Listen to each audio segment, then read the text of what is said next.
Welcome to the Demand Generation Club podcast, the first podcast dedicated exclusively to SaaS B2B demand gen secrets and best practices as shared by some of the top leaders in the industry. This podcast is brought to you by SaaS MQL, the account-based marketing agency that helps SaaS companies land six-figure deals with highly targeted campaigns by combining intent data, automation, and a proven methodology. SaaS MQL can help your company generate millions of dollars in sales opportunities within just a few months. To learn more, go to saasmql.com. Hello, welcome to the Demand Generation Club podcast. I'm here today with Jacob Nikolau, who is the head of product marketing at NovoED. Hey, Jacob, welcome to Demand Generation Club. Hello, Franco. I'm excited to be here with you today. Fantastic. So tell us a little bit about you and how did you get into B2B marketing and product marketing in particular? Yeah, sure. I mean, for me, it's a little bit of a happy accident. I was working in finance. I was working for a company that actually invested in technology companies. And I realized that go-to-market strategy, right alongside product strategy, really is the heart and soul of what makes a technology business successful. And I was fascinated by that. And I had the opportunity to go and work for an advertising technology business based out of Los Angeles at that time. And I was working in first, I mean, it was an earlier stage business. So it was all kind of integrated, the sales and the marketing and the revenue operations, it was all one. And I've been working in revenue strategy and marketing strategy ever since. And over time, I migrated into product marketing through kind of demand generation, into marketing strategy, into product marketing, because product marketing is a nice strategic home, both for driving top line, for figuring out how to really make the dollars flow into the business, but also for things like messaging and positioning, understanding how you're communicating with the market, which is very related to top line. But usually when you're coming up with a messaging matrix, you don't have dollars associated with that. You know, you don't have a specific quota against your positioning statement usually. And I really enjoy the intellectual work of having to figure out how to talk about complex technology products to the market when you need to really distill essential truths about what you do, and you don't have the luxury of saying every single thing that could be true. You have to choose a specific story and stick with it and scale that storytelling in a consistent and impactful fashion. Yeah, I have a question about product marketing in particular, because, while with demand generation, you can be a little bit industry agnostic, so you can change from industry to industry. With product marketing, you need to have some industry knowledge, right, to be able to do the job effectively. How do you see that for your role in particular? Yeah, I think that one of the most critical things to be a good product marketer is to have some kind of previous sales experience or solution consulting experience where you were a customer facing, front of house employee in a revenue generating position. Even like a non-commodity, like a high-level enterprise CSM background, I think would be fine, because in general, your role is inherently linked to customer advocacy, because product marketing done well should actually make it easier for your customers to do business with you, because they should have more intuition and understanding around what problem you're there to solve, how you solve it, how your product works, how to implement it, how to get value from that product. So there is a certain dimension to it where you always have to take into account your customer's point of view and how you are going to help them be more successful, and how that relates to your prospects and how that relates to who you're trying to go to market to. Because your current install base, especially in the software business, the current group of people who you're selling into are not necessarily the same people you want to be your customers in 12 months or 24 months. So that reconciliation of those two audiences against each other happens in the mind of the product marketing organization. That's where that intellectual work needs to happen. And if you can't really deeply internalize what your customers need, how to make them more successful, and the difference between that and your prospect pool, you're going to really struggle to be successful, I think. But besides that, I don't think that industry in the sense of, I mean, I'm guessing the majority of your viewers are in the software business. Is that correct? Yes, SaaS, cloud, software for sure. Yeah. So when I think industry, I don't think industry like SaaS versus consumer packaged goods, right? I mean, really, those are very different. Inside of SaaS, where product marketing really changes is in the type of customer that you're serving, specifically in their operating scale, in your sales cycle, and in your dollar amounts to close. So NovoED, for example, is a very complex solution that's used by global multinational corporations, and specifically their HR departments. So what is a non-accretive function? So HR obviously does not have, typically doesn't make money, right? So selling to global compliance teams or global finance teams or global companies, product organizations, any one of these functions that's not like, sales or marketing or supply chain, where they themselves are thinking in terms of having internal clients and being a service provider to other business units, somebody like me can move around from any one of those providers to another and have a relatively short learning curve, I think. Where there would be a really substantial learning curve is in going to work for a company that sells to consumers or sells to SMB and is much more transactional, has, $2, $3, $5, $10, $15,000 deal sizes, where you're dealing with a whole nother ballgame of how you need to handle your product marketing approach, your product marketing strategy, your marketing strategy. It's a totally different revenue engine that you're dealing with. And the sophistication and specialization of your customer is very different. So your communication strategy and the way that you think, the way that you need to train yourself to think like your customer is radically different. And obviously HR space is extremely competitive, but you have an interesting take on positioning, right? You mentioned when we were talking a few days ago, you mentioned that if you position your solution properly, you shouldn't have any competitor. And, obviously a lot of companies struggle with competition. So how do you approach that? So I do believe that as a marketer. So there are certain businesses, right, where like what would be a really great example? Like Never Bounce would be a great example, where what they do is legitimately a commodity, like a pure commodity service, where there are a lot of companies who all do exactly the same thing with extremely little differentiation. But that's not true for a vast, vast, vast majority. Say for 99.5% of SaaS businesses, that's not the case.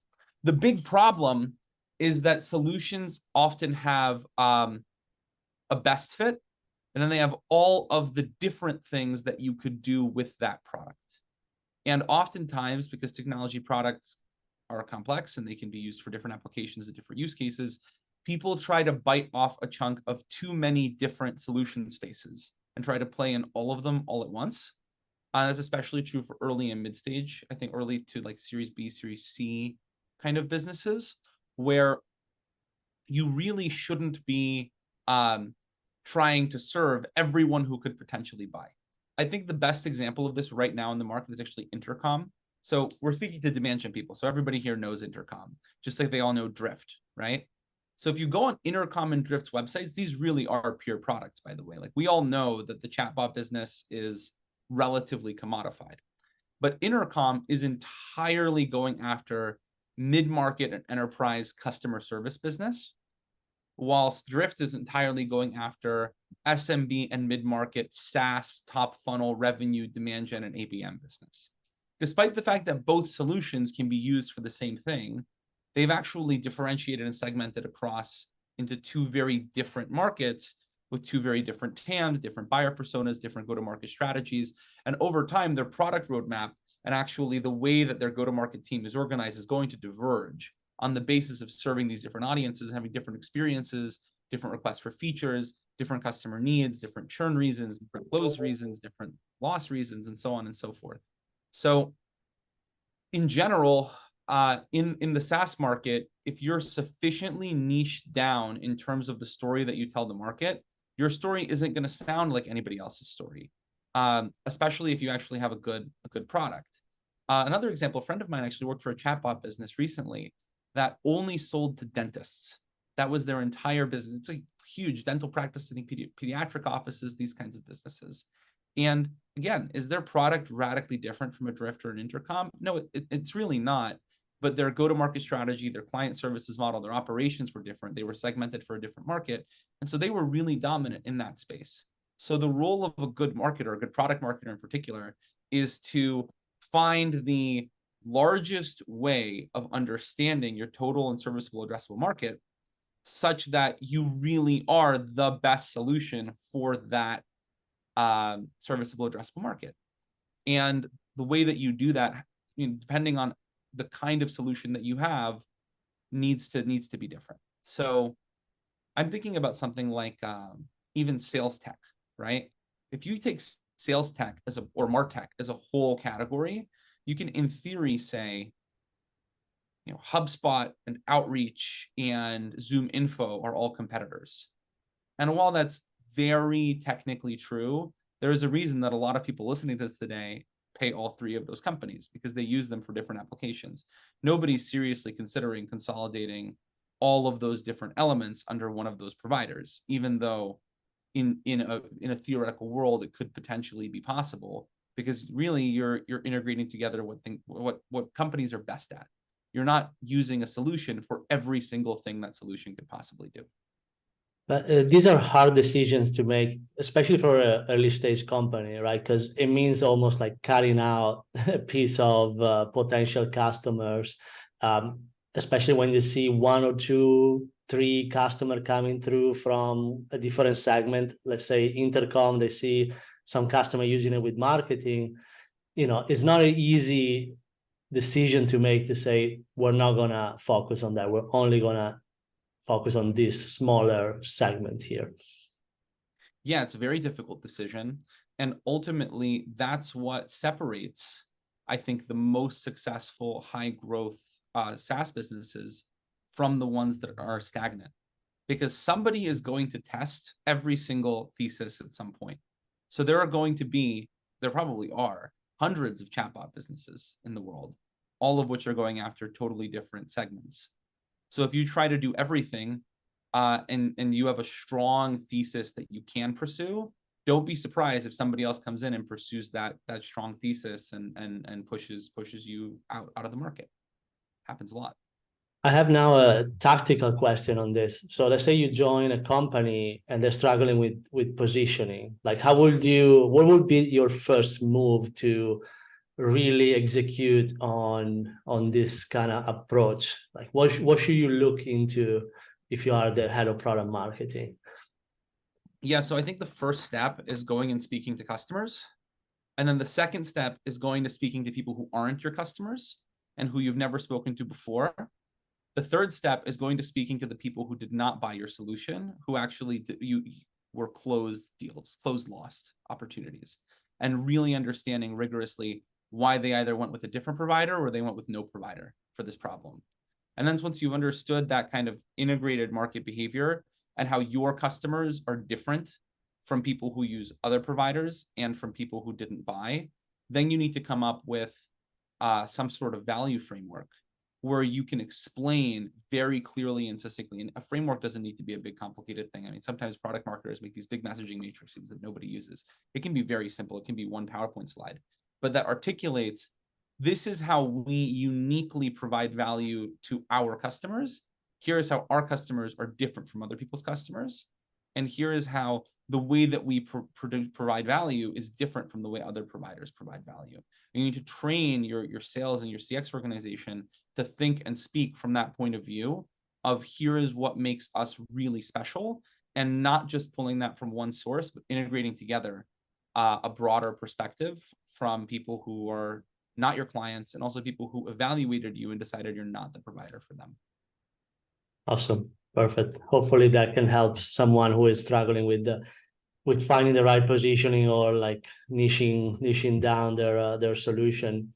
I want to switch topic a bit and talk about AI and B2B marketing, because obviously it's a buzzword. Everyone is trying to incorporate in one way or another, but you have some interesting take about how AI can help account-based marketing in particular, and how are you using it for that? Yeah, first of all, I genuinely believe that text-based anything is terrible. I don't know about you, but imagine if you go on a company's homepage and it's just a wall of text, right? You intuitively understand that's a bad idea. So does everyone listening to this. So the utility of a lot of these generative AI solutions that produce walls of text is inherently limiting in marketing, because walls of text are a very unappealing thing to interact with. Now, where I think there is a huge value proposition is using artificial intelligence to do mass personalization at scale. And there's actually a solution right now, clay.com, which lets you do it, where you can define a very, very, very specific ICP, both in terms of company and persona. And Clay allows you to integrate data sources and web scraping together to define that persona. So for example, your persona can be as specific as heads of customer success at seed through Series C software companies in North America who've changed jobs in the last 45 days to a company that uses HubSpot on their website. And with Clay, you can have a relatively updated list of people who fit exactly that persona. And then through an integration with ChatGPT, you can produce personalized emails that speak to their unique pain points that you've identified as a provider who's targeting that specific persona. And you can have this fed directly into your SDR's workflow, or you can completely automate it. You can just have an automated cold email workflow where you use a solution like an Instantly, where you're spinning up and warming different domains all the time, and you have this outbound cold email system that uses hyper personalization at scale.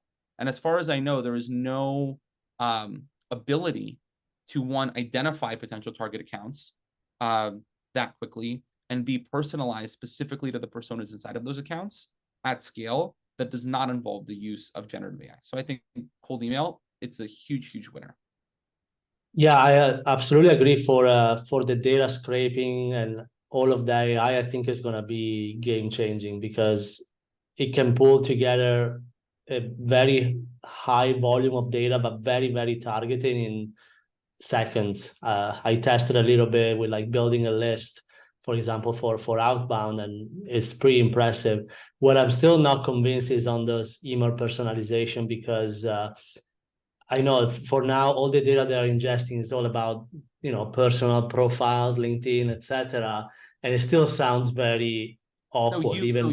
You as the provider need to provide the context in the prompt for the personalization. So you have to feed each person, right? Each record. So you need to provide, for example, here are the top 10 pain points for this persona, and then prompt the AI to generate cold email copy with a specific tone that references the specific pain points that you've identified. Okay, so you're feeding the data up front in the prompt to the AI, to the ChatGPT or the solution. Yeah, and you're integrating together both all of that information that you're able to web scrape and that you're able to pull from data providers with your own knowledge of the problems that the market has. ChatGPT is not going to invent the problem that you're fixing and explain how you fix it for you, but you can give it enough context that it can generate copy that reflects that reality. And if you're right, if you really understand your ICP and you understand how you're solving their problem, then the quality of that copy is actually pretty good. What is the results you've seen so far, kind of testing this solution for ABM? Yeah, so we're still relatively early stages. I actually took this from a colleague of mine who is a very good friend who works for an earlier stage startup, and he also does consulting on the side, where he has a cold email consulting business. They probably send, I don't know, 1 million or 2 million cold emails a week. It's a relatively substantial thing, and it performs pretty well. I mean, you need to have the right IT stack, because if you're sending volume cold email out of your primary domain, you're going to have deliverability issues and things like that. But if you personalize better, it always performs better, right? In fact, that's probably the main thing that SDRs do nowadays, is develop and implement personalization strategies for high value target accounts.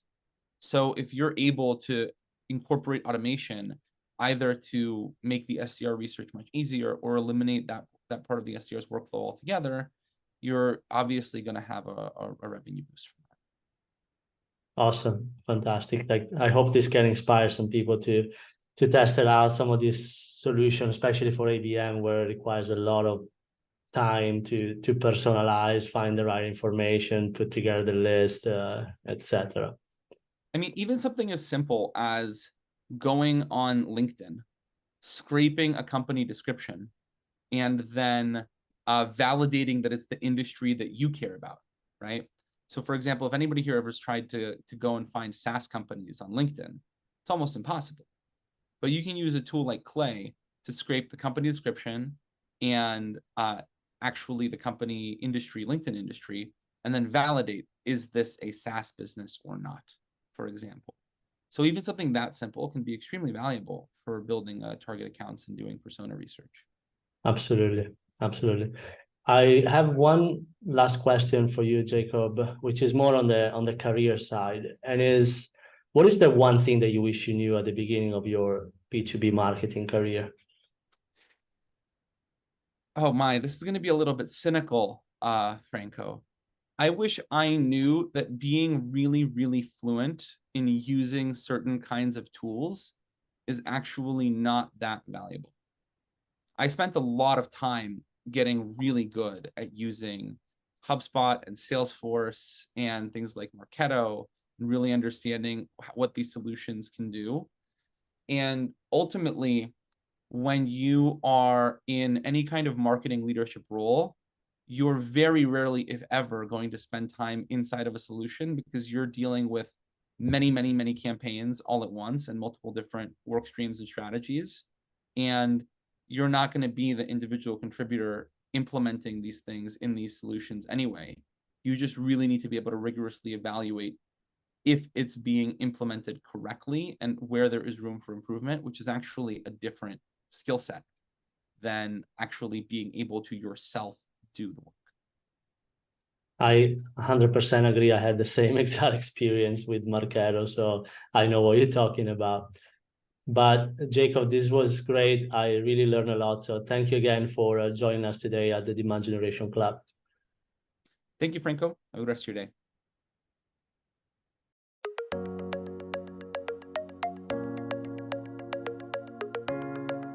That's a wrap for today's episode of the Demand Generation Club podcast.